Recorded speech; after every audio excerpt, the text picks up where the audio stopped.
Okay. Hello, this is Seamus and welcome back to my cooking show. Sometimes when you're cooking your potatoes, you need a good sharp knife so that you can get cutting in there. You just gotta get cutting in there. Sometimes a knife just isn't gonna cut it, and that's when you need a cleaver.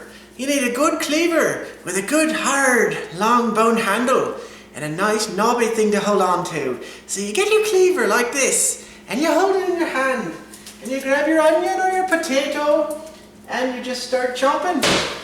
And with a cleaver you can just chop it like that. I like potatoes in my stew, but I also like onions. Now the thing about onions, when you get cutting, sometimes the tears start swelling up in your eyes and you start crying like a wee lass or a wee babe on a nice cold night, and you don't want to be crying when you cut your onions. So what you got to do is you use your vent fan. You want to cook your onions, you want to cut your potatoes, your onions underneath the fan. And it draws up all the crying fumes and draws them out and up into the fan.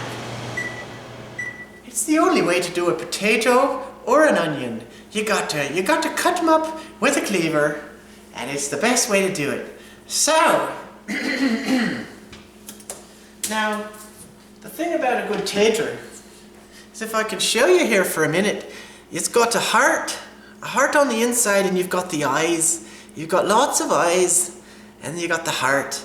And when you get your cleaver and you cut your tato, you can tell if it's a good tato or not a good tato. And you can tell if it's going to be a good stew.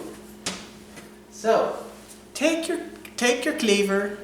You can get a cleaver at any hardware store, or maybe at McGillicuddy's. They sell a lot of good hardware and kitchenwares, but you got to get a cleaver. It's the only way to go.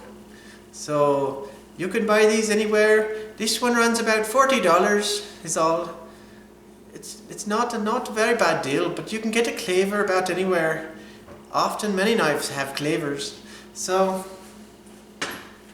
I hope you enjoyed this cooking show. Bye.